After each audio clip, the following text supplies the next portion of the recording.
New education policy है, contemporary education है, it is also focusing upon true knowledge rather than rote learning etcetera. Good evening everyone. Good evening ma'am. तो how are you all? कैसी चल रही है सभी की प्रिपरेशन? चल रही है मैम. ओके, ठीक है. So basically, we have promised group sessions for destinator students, but your first session we have kept it open for enabler students as well. ठीक है. So as I had already written in the message कि आज का जो session होगा इसमें हम contemporary relevance discuss करेंगे of the Western political thinkers like Plato, Aristotle, etc. तो यहाँ पर मैं आपको कंटेम्प्रेरी रेलिवेंस समझाऊंगी. रेस्ट आपके वन ऑन वन सेशन होते ही हैं एवरी 10 days में. तो जो भी आपके थ्योरेटिकल डाउट्स हैं, एकेडमिकली उस तरह के डाउट्स हैं, वो आप वहां पर पूछिएगा. ओके. इसमें जो भी अगर आपको जो मैं पढ़ा रही हूँ करंट रेलिवेंस रिगार्डिंग अगर आपको कुछ नहीं समझ आता है तो that you can ask today. Okay. Is the format clear to everyone? Yes ma'am. Okay, so let's start today's session. तो आप में से कितने लोग क्या मतलब मुझे जैसे कि वैभवी एक्सेट्रा मुझे इनका तो पता है, बाकी लोगों का वेस्टर्न पॉलिटिकल थॉट तो सबका कंप्लीट होगा I think, I believe complete है वेस्टर्न पॉलिटिकल थॉट. मैम अभी नो मैम, मेरा तो नहीं हुआ अभी. पढ़ा तो होगा, कुछ तो पढ़ा होगा, प्लेटो, एरिस्टोटल एक्सेट्रा. हाँ हाँ हाँ हाँ, प्लेटो एरिस्टोटल होगा सब. ठीक है. अभी जैसे मैंने सेशन में लिखा था कि रिवाइज करके आओगे तो अच्छा होगा, तो क्या क्या रिवाइज करके आए हो आप लोग? मैम प्लेटो और एरिस्टोटल किया है. ठीक है. ओके. तो सबसे पहले जैसे अगर हम देखें तो प्लेटो की तो जनरली यहाँ पे देखो, जो पहले मैं एक बात बताती हूँ कि जो करंट रेलिवेंस है ये कहाँ पर आपको काम आएगी. Okay. So whenever you are writing any point, okay, any argument of Plato, उसका कोई पॉइंट आप लिख रहे हो, उसको जनरली आप क्या करते हो, जैसे कि हम सभी लोग एक पर्टिकुलर नोट्स पढ़ते हैं, है ना, और उसमें कुछ पर्टिकुलर आज से 10 साल पहले के एग्जाम्पल्स दिए होते हैं. तो दैट इज वाई अगर उसकी कंटेम्प्रेरी रेलिवेंस लिखनी है तो यहाँ पर मैं आपको कंटेम्प्रेरी न्यू एग्जांपल्स बताऊंगी कि वो पर्टिकुलर पॉइंट आप प्लेटो का कहाँ पर डाल सकते हो. तो जैसे कि अगर हम प्लेटो की थ्योरी ऑफ आइडिया की बात करें तो it talks about the relevance of idea, it talks about ethical framework, जो कि हमको अगर हम मॉडर्न टाइम में देखें तो कहाँ पर देखने को मिल रहा है, कॉन्स्टिट्यूशनल मोरालिटी में, उसके belief in justice, equality. This is also reflected in the ideas of sustainable development goal. So now how you can use this? Suppose if there is a question, प्लेटो की थ्योरी ऑफ आइडिया के बारे में है, तो generally I tell you कि conclusion में कुछ contemporary relevance लिखनी होती है. ओके. तो इस तरह से आप उसकी कंटेम्प्रेरी रेलिवेंस लिख सकते हो कि प्लेटो की थ्योरी ऑफ आइडिया का प्रैक्टिकल एस्पेक्ट हमको आज के टाइम पे human rights charter, sustainable development goals में भी देखने को मिलता है. अदरवाइज ऑल्सो जैसे जो 15 मार्कर या 20 मार्कर क्वेश्चन होता है उसमें बहुत सारा कंटेंट लिखना होता है, जो कि कई बार में भी एक थ्योरी में इतने पॉइंट्स नहीं होते हैं that we can write that much of content. So what you can do is you have to think of certain additional dimensions and you can create an additional para of contemporary relevance. आज इसको current affairs oriented मैंने इसलिए भी रखा है क्योंकि देखो generally बाकी चीजें तो आप लोग पढ़ लेते हो, but major issue you face in linking it with the contemporary aspect, तो इसीलिए वो यहाँ पर मैंने लिंक किया है. देन जैसे कि प्लेटो ने हमेशा बात की है, उन्होंने एक ट्रू नॉलेज की बात की है. ठीक है. तो ट्रू नॉलेज जैसे अगर इसकी कंटेम्प्रेरी रेलिवेंस मेरे को बतानी है तो मैं बता सकती हूँ न्यू एजुकेशन पॉलिसी है, कंटेम्प्रेरी एजुकेशन है, it is also focusing upon true knowledge rather than rote learning etcetera. Is this clear to everyone? Yes ma'am. ठीक है, ये बातें समझ आ रही है. देन दूसरी चीज जैसे कि एक हम बता सकते हैं कि प्लेटो की जो एलिगरी ऑफ केव है वो बता रहे हैं कि एजुकेशन जो है it is a journey from ignorance to enlightenment. Then different aspect में अगर हम देखें गवर्नेंस एंड पॉलिटिक्स में, फॉर एग्जांपल प्लेटो बात कर रहा है एक आइडल स्टेट की, एक फिलोसोफर किंग की, एक ऐसा किंग जो कि एथिकल है. ठीक है. तो इस तरह से हम क्या बोल सकते हैं, जैसे कि अगर कोई आपको इस तरह का कोई केस दिख रहा है जहां पर लैक ऑफ लीडरशिप है एक्सेट्रा, तो आप उस तरह से उसको वहां पर लिंक करके कंक्लूजन में लिख सकते हो कि ये आइडिया जो है वो हमें एक विजनरी लीडरशिप के लिए भी जरूरी है. Is this fine? देन अगर हम देखें साइंस एंड फिलोसफी में तो साइंटिफिक थ्योरीज के लिए ये हमें वैलिड लगता है. देन एथिक्स एंड एआई जिसकी बहुत ज्यादा बात चल रही है आजकल, उसमें भी प्लेटो की थ्योरी ऑफ आइडिया आपको यूज कर सकते हो. फिर क्लाइमेट जस्टिस में for example it calls for intergenerational equity which again reflects Plato's idea of true knowledge, of ethics, etc. And जहां पर जैसे प्लेटो बात कर रहा है पीस और हार्मनी की, वो अगेन आप इंस्टीट्यूशंस लाइक यूएन में आ जाता है। Then next let us talk about Plato's theory of justice. तो प्लेटोज थ्योरी ऑफ जस्टिस किसने पढ़ी है, कौन रिवाइज करके आया है प्लेटोज थ्योरी ऑफ जस्टिस? हम रिवाइज तो करिए पर अब एक्सप्लेन नहीं हुई अभी। प्लेटोज थ्योरी ऑफ जस्टिस के दो मेजर फीचर बताओ।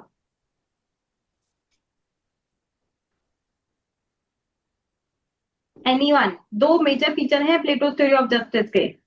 मैम एक नॉन इंटरफेरेंस है और दूसरा फंक्शन स्पेशलाइजेशन है। Yes, very good. ठीक है, तो उसने क्या बताया था, तीन तरह की क्लासेस हैं, गोल्ड सिल्वर ब्रॉन्ज। ठीक है, हर कोई अपना अपना काम करेगा और कोई किसी के उसमें इंटरफेयर नहीं करेगा। तो यहाँ पर again Plato's theory of justice की आप कंटेम्प्रेरी रेलिवेंस बता सकते हो in separation of power etcetera. फिर थ्योरी ऑफ एजुकेशन को आप लिंक करो टू न्यू एजुकेशन पॉलिसी या नेशनल एजुकेशन पॉलिसी जो 2020 आई है। जब भी थ्योरी ऑफ एजुकेशन का क्वेश्चन आ रहा है उसका contemporary relevance you can write with respect to national education policy. Then you can also write, अगर जैसे थ्योरी ऑफ एजुकेशन की सिग्निफिकेंस हम बताएं तो ये जैसे कि वर्चुअस सिटीजन्स बिल्ड करने में हमको हेल्प करता है। कोर्सेज जैसे फंडामेंटल ड्यूटीज एक्सेट्रा, ये भी प्लेटोज थ्योरी ऑफ एजुकेशन से इंस्पायर्ड है। इनिशिएटिव्स लाइक एक भारत श्रेष्ठ भारत, इन सब में हमें प्लेटो की थ्योरी ऑफ एजुकेशन की रेलिवेंस दिख रही है। अल्टीमेटली प्लेटो का एम था कि अच्छी एजुकेशन प्रोवाइड करें। बेसिकली हो क्या रहा था, एथेंस था, ठीक है, Athens was defeated by Sparta. तो प्लेटो ढूंढ रहा था कि क्या क्या रीजंस है जो एथेंस को स्पार्टा से हरा दिया गया, और उसके बाद वो अपनी कुछ कुछ थ्योरीज उसने दी कि अगर एथेंस में ये सब हो जाएगा, theory of justice, theory of philosopher king, theory of education, तो एथेंस एक आइडियल स्टेट बन जाएगा और फिर कोई भी उसको हरा नहीं पाएगा। तो सारी अच्छी अच्छी बातें उसमें, although there are certain criticism as well of Plato's theory, लेकिन उसमें कुछ कुछ अच्छी अच्छी बातें भी बोली थी, जैसे कि life long learning, initiative like skill India mission, then Swayam portal जो कि इंटेलेक्चुअल ग्रोथ की बात कर रहे हैं, they are also we can see the contemporary relevance of Plato's theory of education. तो ये सब पॉइंट्स आप नोट डाउन कर सकते हो। धीमे धीमे जितना ज्यादा रिवाइज करोगे, जितनी ज्यादा आप आंसर राइटिंग करोगे, उतना ज्यादा आप ये सब लिख पाओगे। फिर प्लेटो ने एक बात की थी अपनी थ्योरी ऑफ एजुकेशन पे अबाउट मेरिट बेस्ड सिलेक्शन। तो वो मेरिट बेस्ड सिलेक्शन हमें, जैसे कि आप लोग जिस एग्जाम की प्रिपरेशन कर रहे हो, यूपीएससी एग्जामिनेशन, नीट हो गया, आईआईटीज हो गए एक्सेट्रा, वहां पर हमको ये प्लेटो की थ्योरी की रेलिवेंस दिख रही है। Then he also talked about practical learning, जो कि अभी आजकल काफी ज्यादा बात हो रही है through internships etcetera, and it is being seen through Atal tinkering labs. अब ये आप कैसे लिखोगे, you can right a para on government initiatives, या फिर आप कंक्लूजन में लिख सकते हो कि सर्टेन गवर्नमेंट इनिशिएटिव्स लाइक अटल टिंकरिंग लैब्स, स्वयं initiative, national education policy etcetera, skill India mission, इनकी हमको इनका प्लेटोज थ्योरी ऑफ एजुकेशन की एप्लीकेशन इन सब में दिख रही है। फिर प्लेटो ने जैसे बात की थी state control free and compulsory education की, जो कि हमें राइट टू एजुकेशन एक्ट में दिख रहा है। Next is Plato's philosopher king, जो कि अगेन एक एथिकल और विजनरी लीडरशिप के लिए हमको जरूरत पड़ेगी, इंटेग्रिटी, मॉरल करेज, ये सब leaders like Mahatma Gandhi, Nelson Mandela थोड़ा डिमॉन्स्ट्रेट करते हैं प्लेटो का philosophical philosophers king. Then Scandinavian countries में भी हमें ये एग्जांपल दिख सकते हैं, जहां पर अगर क्या कहते हैं जो लीडर है वो बहुत ज्यादा एथिकल है, तो वो जो स्टेट है वो अच्छा परफॉर्म कर रहा है। तो स्कैंडिनेवियन कंट्रीज काफी हाई रैंक करते हैं either in their like education, health, happiness index etcetera. फिर प्लेटो ने जैसे बात की थी नॉलेज बेस्ड गवर्नेंस, तो नॉलेज बेस्ड गवर्नेंस हमें कहाँ पर दिख रही है, जहां पर जैसे अभी अगर हम बात करें लेटरल एंट्री की सिविल सर्विसेज में, so that is knowledge based governance. Then obviously जब हम टेक्नोक्रेसी को लाएं, ब्यूरोक्रेसी को जब हम बात करें कि उनको पर्टिकुलर डोमेन में एक्सपर्टीज होनी चाहिए, तो ये सब चीजें, या फिर institutions like NITI Aayog etcetera, this is again showing Plato ने जो बात की थी कि नॉलेज बेस्ड गवर्नेंस, जो लीडर्स हैं उनको नॉलेज होनी चाहिए अपने सब्जेक्ट की प्रॉपर, तब वो अच्छे से गवर्न कर पाएंगे। Then again meritocracy etcetera, continuous training की बात की थी उसने, लीडर्स की कंटिन्यूस इवैल्यूएशन की बात की थी, जो कि जैसे कि आपका एक इनिशिएटिव है 360 degree performance assessment of bureaucrats, या फिर लबासना में जो ट्रेनिंग होती है आईएएस ऑफिसर्स की, तो ये अगेन रिफ्लेक्ट कर रहा है प्लेटो की थ्योरी ऑफ फिलोसफर किंग को। अभी तक किसी को कोई डाउट है? No ma'am. ओके, नेक्स्ट अगर हम देखें तो प्लेटो की थ्योरी ऑफ जो फिलोसफर किंग है, इट इज बेसिकली, प्लेटो पूरे टाइम रैशनैलिटी, लॉजिक, इन सब की बात करता है। बट डेमोक्रेसीज में जैसे कि आप देखोगे फ्रीबी कल्चर या कई बार पॉलिसीज ऐसे बन जाते हैं जो कि पॉपुलिस्ट मेजर्स होते हैं। तो कहीं ना कहीं प्लेटो की जो फिलोसफी है वो हमें इंस्पायर करेगी in taking decisions which are based on logic rather than on populist choices etcetera. Global leadership और इंटरनेशनल ऑर्गेनाइजेशंस में भी प्लेटो का आइडियल रूलर सही रहेगा। नेक्स्ट है थ्योरी ऑफ कम्युनिज्म। तो किन दो चीजों में कम्युनिज्म की बात की थी प्लेटो ने, किन दो जगह पे कम्युनिज्म होना चाहिए? मैम प्रॉपर्टी और फैमिली पे। प्रॉपर्टी और फैमिलीज पे। वेरी गुड, है ना।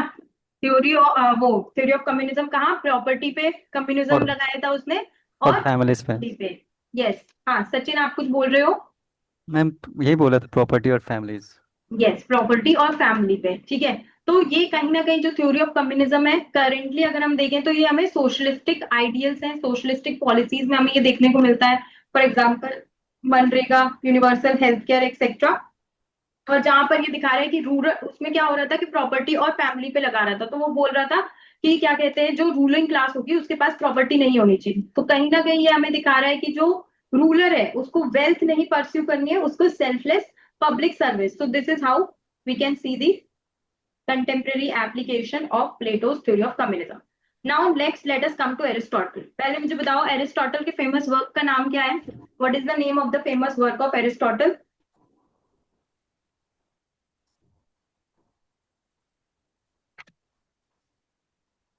Ma'am Macedonia ethics.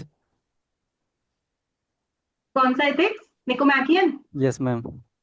Politics. Politics? Politics books है उनकी मैम, ये भी है।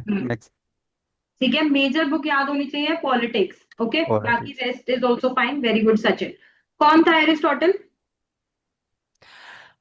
Ma'am disciple of Plato. Yes, very good, disciple of Plato. ठीक है, तो थ्योरी ऑफ स्टेट में क्या बोला था, एक बेसिक कोई फेमस स्टेटमेंट बता सकते हो तुम लोग एरिस्टोटल का on theory of state? Man is by nature political animal. ठीक है, हाँ। और कुछ? State ma'am is state is highest the highest of of all yes association. Yes yes, हाँ। Prithvi, you were also saying something, बोलो। one who can live without state yes, is either beast or god. Very good, yes है ना। Ma'am. ठीक है, तो अब इसमें अगर हम थ्योरी ऑफ स्टेट की कंटेम्परेरी रेलिवेंस देखें तो स्टेट काफी ज्यादा फंक्शंस परफॉर्म करता है हमारे लिए, ठीक है। जैसे कि कोविड-19 पैंडेमिक के टाइम पे स्टेट ने फंक्शंस परफॉर्म किए। फिर अगर आप देखो जैसे कि MNREGA, mid day meal scheme, ये सब स्टेट प्रोवाइड कर रहा है। Right to education state provide कर रहा है। तो स्टेट का काफी ज्यादा रोल है in the life of an individual. Basically theory of state क्या बोलता है, क्या कह रहा था कि देखो कुछ फंक्शन है जो इंडिविजुअल खुद से परफॉर्म कर सकता है, जो नहीं कर सकता है तो उसके लिए फैमिली परफॉर्म करती है, फिर सोसाइटी आती है, एंड देन सर्टेन फंक्शंस जो परफॉर्म नहीं करते, इसलिए हमें स्टेट की नीड होती है। देन वेलफेयर स्टेट कॉन्सेप्ट, जैसे कि एरिस्टोटल ने बताया कि स्टेट का अल्टीमेट रोल क्या है, ताकि सिटीजन्स को अच्छी लाइफ दे सके। तो इसका हमें रेलिवेंस दिख रहा है मनरेगा। और क्योंकि आपका ऑप्शनल पीएसआई आ रहा है ना, तो you have to know about, अगर देखो जैसे इंडिया का एग्जांपल तो मोस्टली लोग अब लिख भी लेते हैं। तो if you will quote certain international examples कि यूके में ऐसा हो रहा है या यूएसए में, तो that would also be really good. एक अच्छा इंप्रेशन डालेगा वो एग्जामिनर पे। Next let us come upon theory of law. क्या है एरिस्टोटल की थ्योरी ऑफ लॉ? क्या बोलता है एरिस्टोटल थ्योरी ऑफ लॉ पे? Law is a reason without passion, है ना। याद आ रहा है कुछ कि नहीं? तुम लोग तो बोल रहे थे कि एरिस्टोटल रिवाइज करके आए हो। रिवाइज किया, याद नहीं हुआ है पूरा। ऐसे कैसे काम चलेगा, ऐसे कैसे रिवीजन किया है कि याद नहीं आ रहा है? नेक्स्ट टाइम से याद होना चाहिए, ठीक है। तो अब ठीक है। ये थ्योरी ऑफ लॉ, उसमें जैसे वो बोलता है कि रूल ऑफ लॉ होना चाहिए। तो रूल ऑफ लॉ हमें कहाँ का दिख रहा है? ब्रिटेन में दिख रहा है, इंडिया में दिख रहा है, सुप्रीम। अब हाँ, जैसे अब आपका ये क्या कहते हैं, पॉलिटिकल साइंस है आपका, तो इसमें आप अगेन थ्योरी में कोर्ट केसेस भी लेकर आ सकते हो। For example Keshavananda Bharati case में रूल ऑफ लॉ को अपहोल्ड किया गया। देन एरिस्टोटल ने बताया कि जो नेचुरल लॉ है it is the basis of human rights. तो ह्यूमन राइट्स फ्रेमवर्क में हमको नेचुरल लॉ देखने को मिलता है। For example universal declaration of human rights.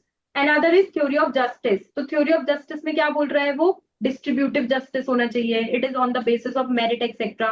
तो ये हमको अगेन दिख रहा है, for example proportional equality, resource distribution, for example through progressive taxation, reservation policies etcetera, rule of law, social harmony. Then next is theory of constitution, जहां पे ideal system क्या था एरिस्टोटल के हिसाब से? मोनार्की। Aristocracy. सॉरी, क्या बोल रहे हो, दोबारा बोलना। कोई एक बोलो। According to Aristotle, monarchy was the ideal system. But he, monarchy. yes, best but practicable क्या था फिर? एरिस्टोक्रेसी।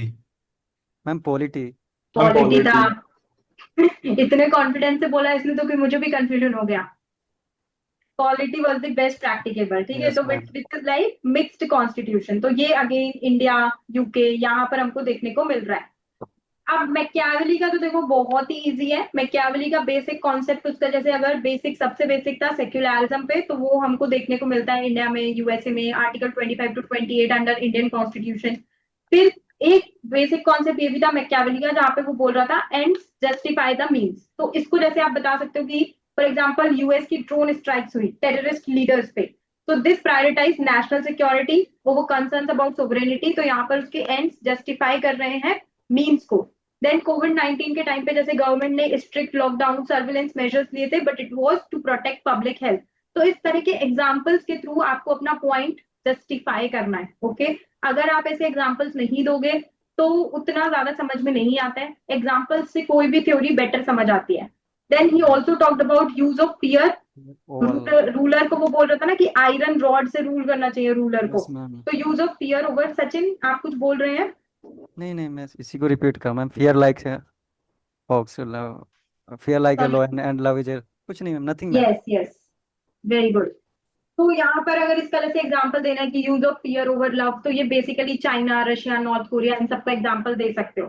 फिर एक है जैसे कि यहाँ पे बोलता है कि अपीयर वर्चुअस, रूलर को जो है क्या कहते हैं, रिलीजियस दिखना चाहिए, वर्चुअस दिखना चाहिए। तो इसमें आप अपने लीडर्स के एग्जांपल दे सकते हैं कि हमारे प्राइम मिनिस्टर कई बार केदारनाथ जा रहे हैं, कुछ कुछ ऐसे कर रहे हैं रिलीजियस चीजें। तो उस तरह की चीजें आप बता सकते हो। Next let us talk about Hobbes. Hobbes क्या बोल रहा था? सिक्योरिटी ओरिएंटेड स्टेट मेजर्स लेने हैं। हॉब्स की बुक का नाम क्या है? Ma'am Leviathan. लेवियाथन, ठीक है, ओके।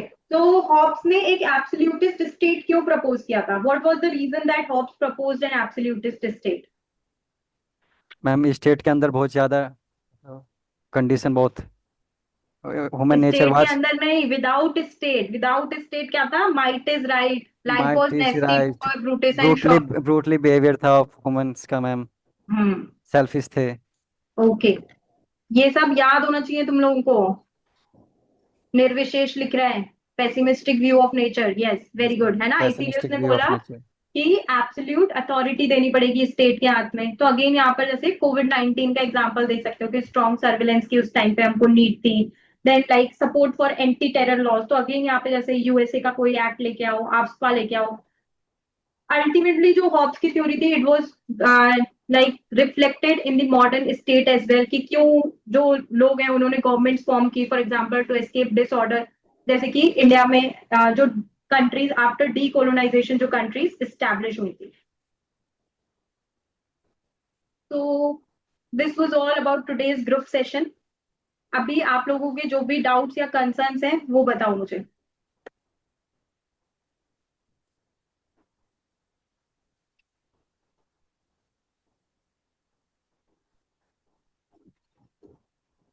एनी कंसर्न्स, कोई भी डाउट्स हैं? और किस थीम पे ग्रुप सेशन कर सकते हैं? What else we can?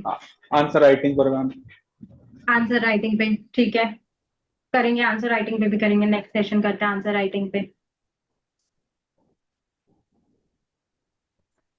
निर्विशेष ये हम सेशन में डिस्कस करेंगे।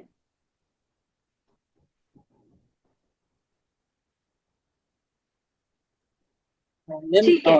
डेवलप पीडीएफ आप जो शो कर रहे थे वो प्लीज सेंड कर सकते हैं क्या? Thank you. Yes yes, I will send. मैं आई थिंक आप अनिकेत सर के स्टूडेंट हो, I will share it with him, वो शेयर कर देंगे। और मेरे स्टूडेंट्स के साथ मैं अपने ग्रुप में शेयर कर ही दूंगी, ठीक है। So this was all about today's group session. It was great interacting with all of you, ठीक है। तो आप लोग अपने अपने रिस्पेक्टिव मेंटोर्स को बताना जो भी आप लोगों के सजेशंस रहेंगे, कैसा सेशन रहा। Do let me know as well, feedback देना इसका। एंड अब हम इसको करते रहेंगे, हर मंथ में 2 ग्रुप सेशंस तो होंगे ही, ठीक है। Okay okay ma'am, thank you ma'am. Thank you ma'am. Welcome Thank you, welcome, ma'am. Okay then, good luck everyone.